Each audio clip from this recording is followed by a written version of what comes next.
He's the former president and publisher of the Sun Herald, and now he's on the radio. Welcome to Coast Vue with Ricky Mathews on SuperTalk Mississippi Gulf Coast 103.1. Welcome back to Coast Vue. I really appreciate you joining us, and I enjoyed that conversation with Katie Brockway from the CB base. We're so fortunate here in coastal Mississippi to have so many dedicated members of the military community, both retired and active duty, and working in civilian roles to make the military so strong here in coastal Mississippi. And that connection between COVID and the ship at Ingalls and the CB base is just a great story to tell. And sort of enjoyed hearing about her writing and her future goals as it relates to that. Now let's turn the page and move over to my friend Craig Ray, who's the director of Visit Mississippi, and just a good friend of this show. And let me first just say good morning to you. How you doing? Well, good morning, Ricky, and to all your listeners. I'm here at the Woolfolk Building in Jackson. We're back open for business. We have a little bit of water and we have heat, so we're recovering from the snow blast last week. Yeah, we were in a all-out assault here at the Mathews estate trying to save our palm trees. And the good news is I think we did. It was quite an undertaking, but we did. I mean, what an unusual situation. At our place up in the Delta, our farmer friend there kept sending pictures of literally the frozen tundra, as you well know. But it was an incredible weather event, wasn't it? It really was. It was something I think there were so many children in Jackson praying for snow over the holidays that it finally just came to the right level, and God blessed us with a full week of beautiful snow and ice all at once. Oh yeah. Hey, listen, when that second wave of snow came through Oxford specifically, our sports guys from SuperTalk were actually on from up there talking about Ole Miss and just sports in general. And the way one of the guys, I forgot which one it was, described it, he said, man, it's like these, we're looking outside and what you see is these gigantic, snow, the snow coming down, these beautiful flakes. And it's like a Hallmark card, picture the prettiest Hallmark card you've ever seen. And that's what it looks like outside right now. So it was pretty, but it sure did make a big impact on the state, didn't it? It did. We had a lot of fun with it, but now we're ready to get our restaurants back open, and 65 degrees here today. So everything's melting and we're already looking on what to do next. My son's 30th birthday was over the weekend, and I went down with a dear friend and his son, and my son from New York came down and joined us as well as one of my best friends in life also joined us. And we went down and spent 4 or 5 days on a boat down in the Upper Keys and then along the intercoastal from Miami to, say, Pompano Beach. And we had such a good time. We fished along the way. And, the water was pretty and the fellowship was great.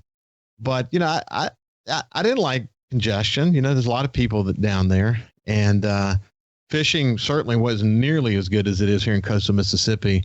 And when I got home, I posted a picture of the sunset this morning and put, home sweet home. I was just glad to be back home again. But when you go away, you realize how fortunate we are in Mississippi to have some of the most amazing natural resources. Whether you enjoy hiking or the outdoors, whatever it is, we live in a special place, don't we?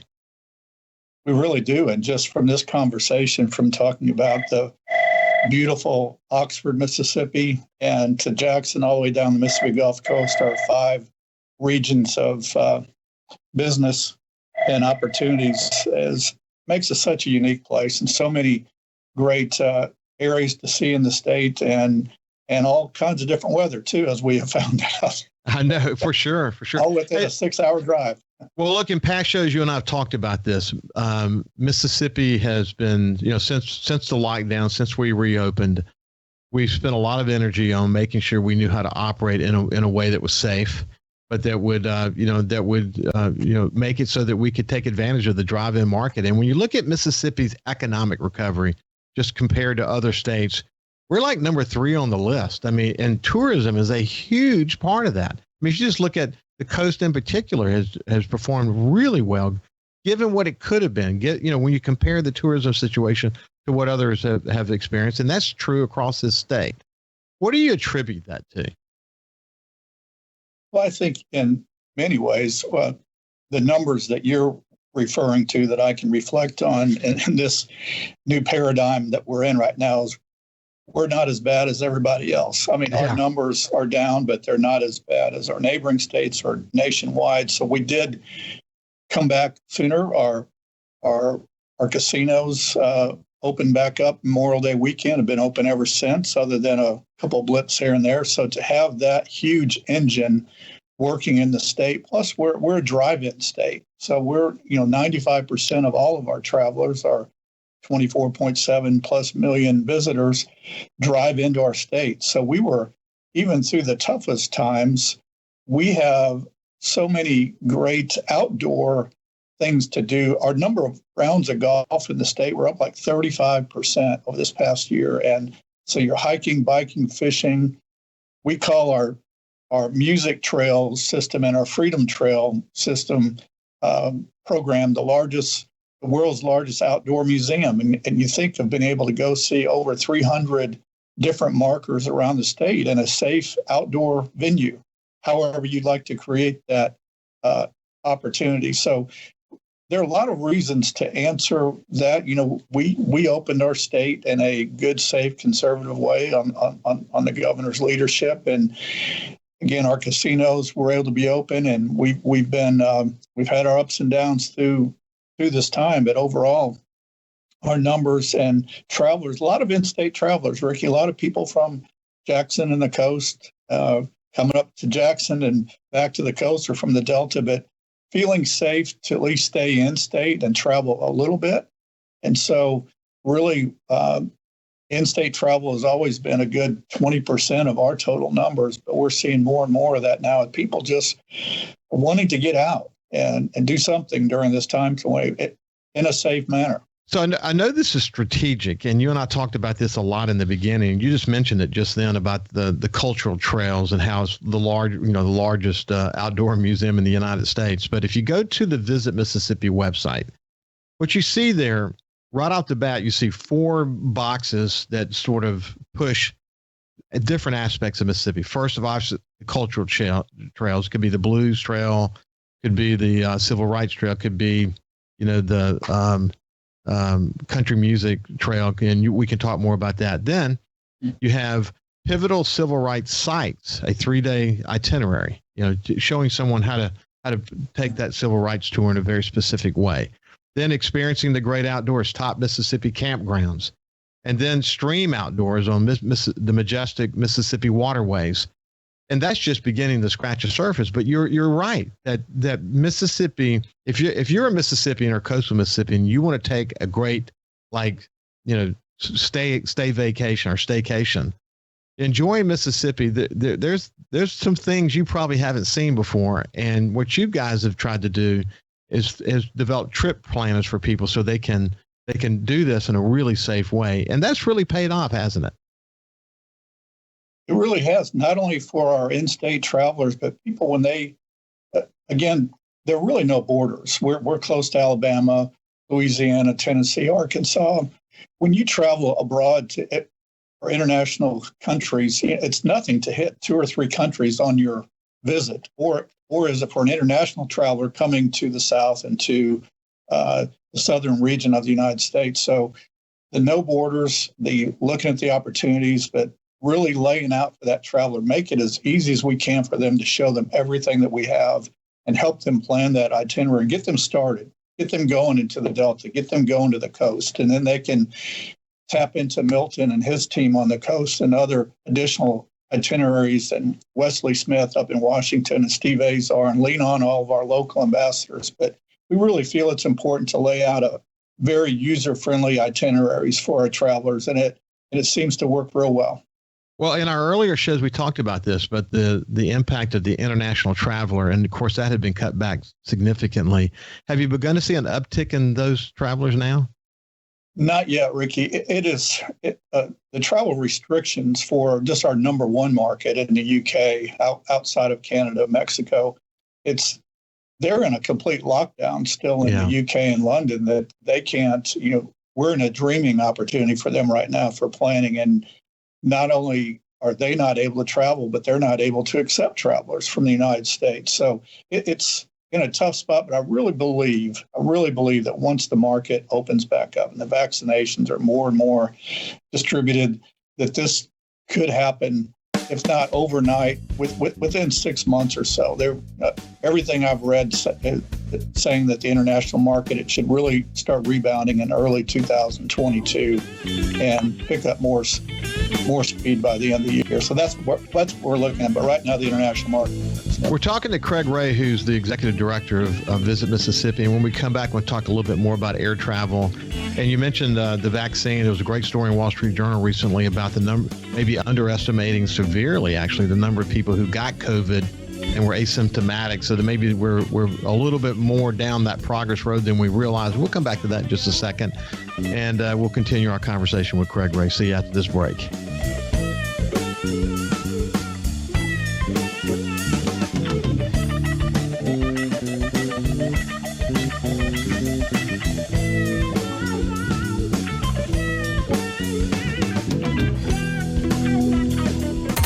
Coast Vue on SuperTalk 103.1 is brought to you by J. Allen Toyota on I-10 exit 38 Gulfport. See all the incredible inventory at allentoyota.com. And remember, when you think Toyota, think J. Allen Toyota. Talking to the people that help make the coast such a unique place to live. This is Coast View with Ricky Mathews on SuperTalk Mississippi Gulf Coast 103.1. Welcome back to Coast View. We have Craig Ray with us. He's the director of Visit Mississippi in the state of Mississippi and really focused on statewide tourism. He's one of the best advocates we could talk to. Listen, two things I mentioned before we went to break. First is that there was a Wall Street Journal story that talked about the fact that we could potentially get to herd immunity a little faster than we expected, just because the number of asymptomatic cases is hard to count those. That combined with an uptick in the number of people who are getting the vaccine could get us to whatever that new normal is going to be quicker. Now, look, I say new normal, and new normal too. It's going to be different. I mean, the post-pandemic world is going to be different. Mississippi, though, is in a really unique position because so many of our travelers come here by car. And so we've been able to, I think that's one of the reasons we've been able to minimize the impact of the pandemic on Mississippi. Our numbers are low, as we discussed, but certainly doing much better than most states in the United States. That will only get better as we continue to press forward on these incredible opportunities we have to enjoy this state and really zero in on the people who are driving a car. And two, I had the opportunity to fly for the first time since the pandemic started this past weekend. And I was pleasantly surprised, really. So I flew Delta, so right off the bat, they left the middle seat open, fumigating and all the cleaning they're doing and handing out the towels and, wearing a face mask, being able to sit close to your family unit, all those things. I felt very safe, and people were conforming completely to the process. In fact, you don't have a choice not to conform. If you decide not to, they'll throw you off the airplane, as we all now well know from the news that we've heard. But all those things are positive ticks for us, moving us in the right direction. And it's going to enable us to do things like what's coming up here soon. Steve Azar, and what a dedicated ambassador he is for this stadium. What a great friend he is to the two of us. But his Mockingbird Songwriters Music Festival is coming up on March 5th through the 6th, which is just around the corner. And good for Steve for trying something, isn't it? We're excited for him, and we have several other groups that are planning festivals. I've been to Steve's songwriting festival 2 years ago, and his first year last year, as I understand, did not take place. But it's out on a beautiful farm in Leland, plenty of space to spread out, so they'll minimize the number of people they can have, but there's plenty of room to be there, enjoy the fresh country air, and just wonderful songwriting. Unbelievable, the Rolodex of friends that he brings to this event. And these are all, I wouldn't say starving artists, but very hungry to get out and entertain, to do what they do and share their stories. And so we're excited for the event. And there are many others that are going to experiment with some smaller festivals this the spring, you've got Juke Joint Festival coming up in in Clarksdale. And that's always a big event for the Delta. And hopefully we'll have some good, safe experiences through that and to Steve's event and Juke Joint as a barometer for us, see how we are able to go forward. Then you got Matt McDonald down here at the Coast Coliseum who's going to have the Crawfish Festival, and he's going to do it they've learned a lot there. They've been innovative. What I like about the Coliseum is that they're literally an entrepreneurial company. I mean, even though they're owned by the state, the money doesn't come pouring in there for no other reason than to retire debt. They have to make their own money. They have to keep their employees employed. So it forces them, like a competitive business would be, to be really innovative. And they've tried this family and friends approach where they keep the family and friends close together and they space them out. He's super excited about it. I look forward to talking to him more about the things that he's putting in place to make it a safe event. But getting back to Steve's, this Mockingbird Songwriters Music Festival, it's the kind of place it's the kind of festival you go to, and when you hear the music, you have all these songwriters that have written all this incredibly popular music, and you hear the music and you go, wow, I know that song. And you realize the talent we have here, don't you? We do. And a lot of these are from Mississippi and some are not. But I don't know if you've ever been to a songwriter show or festival. The story behind the song is almost better than the song. And so it's great to hear them say, here's what I was thinking when I wrote this song for Charlie Pride or George Strait or whoever I've written this for. So just the stories behind the story and the song is a lot of fun. And I encourage those from anywhere in the state, if you're able to go. I think Steve's probably close to sold out already for the max that he can have according to the guidelines. But it's very entertaining. And right now, I know Brandon Amphitheater right outside of Jackson, they've got a strong season announced. They've got a couple of events that they're experimenting with, selling the maximum number of seats that they can have. And just to test the waters, I know ticket sales are going real well for the ones they've already announced. So that's a good barometer for our tourists and all the different cool outdoor things that we have to offer here in Mississippi.